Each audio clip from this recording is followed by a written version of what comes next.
उत्तर प्रदेश सरकार और बेंगलुरु की स्टार्टअप कंपनी पूछ एआई के बीच हुआ 25,000 करोड़ रुपए का भारी भरकम समझौता आखिरकार रद्द कर दिया गया है। ये फैसला तब आया जब सोशल मीडिया पर कंपनी की साख और उसकी माली हालत को देखकर सवाल उठने लगे थे। ताज्जुब की बात यह है कि जिस कंपनी के साथ सरकार ने इतना बड़ा एमओयू साइन किया था वो महज 1 साल पुरानी है और उसकी सालाना कमाई को लेकर भी काफी विवाद रहा। इन्वेस्ट यूपी ने साफ किया है कि ये तय प्रोटोकॉल के तहत जब इस समझौते की समीक्षा की गई और कंपनी से जरूरी दस्तावेज मांगे गए तो वे समय पर जानकारी देने में नाकाम रहे। जांच में यह भी पता चला कि इस बड़े प्रोजेक्ट को हकीकत में बदलने के लिए कंपनी के पास ना तो पर्याप्त नेटवर्थ है और ना ही मजबूत फाइनेंशियल लिंकेज। आदाब नमस्कार, मैं दानिश नदीम और आज हाजिर हैं हम उत्तर प्रदेश की इस बड़ी और चर्चित खबर के साथ। राज्य सरकार ने पूरी पारदर्शिता और ईमानदारी बनाए रखने के लिए इस समझौते को तत्काल प्रभाव से खत्म करने का निर्देश दिया है। अब दोनों पक्षों के बीच किसी भी तरह के लेन देन या अधिकार की कोई जिम्मेदारी नहीं बची है। पूछ एआई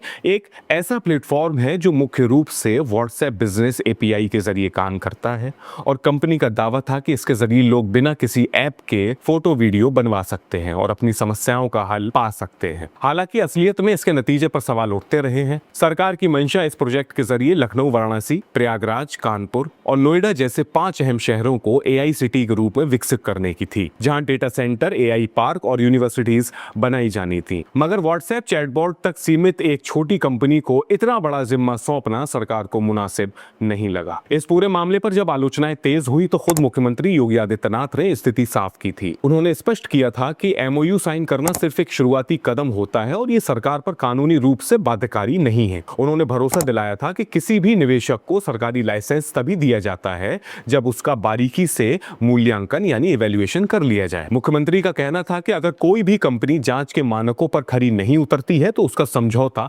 अपने आप रद्द मान लिया जाता है। आखिरकार तफ्तीश पूरी हुई और कंपनी मानकों पर खरी नहीं उतरी, जिसके बाद यह बड़ा कदम उठाया गया। दूसरी तरफ कंपनी के फाउंडर सिद्धार्थ भाटिया ने अपनी सफाई में इसे एक बड़ी गलतफहमी करार दिया है। उनका कहना है कि गूगल एआई के एक बग की वजह से उनकी कंपनी की तुलना किसी दूसरी कंपनी पूछो एआई से कर दी गई, जिससे उसकी नेटवर्थ को लेकर भ्रम पैदा हुआ। उन्होंने सोशल मीडिया पर अपनी नाराजगी जाहिर करते हुए कहा कि भारत के लिए काम करना काफी चुनौतीपूर्ण है और कई लोग आपको नाकाम होते देखना चाहते हैं। उन्होंने यहां तक कहा कि उनके खिलाफ एक खास नैरेटिव सेट करने के लिए सोशल अकाउंट्स और मीडिया का इस्तेमाल किया गया। थक हार कर उन्होंने अब इस सफर से विदा लेने की बात भी कही है। इस पूरे विवाद ने एक बड़ा सवाल खड़ा कर दिया है कि क्या उत्तर प्रदेश में निवेश लाने की जल्दबाजी में उन कंपनियों की बारीकी से जांच नहीं हो पा रही है जिनके साथ हजारों करोड़ों के सौदे किए जा रहे हैं। कागजों पर शुरू हुआ 25,000 करोड़ का यह सपना हकीकत बनने से पहले ही बिखर गया। इस पूरे मसले पर आपकी क्या राय है? क्या आपको लगता है कि जांच प्रक्रिया में और सख्ती की जरूरत है? हमें कमेंट सेक्शन में जरूर बताइएगा। वीडियो पसंद आया हो तो लाइक करें, वीडियो को शेयर करें। हमसे जुड़ने के लिए शुक्रिया। मैं दानिश नदीम, आप देख रहे थे द तेज पोर्ट। बहुत शुक्रिया। जय हिंद।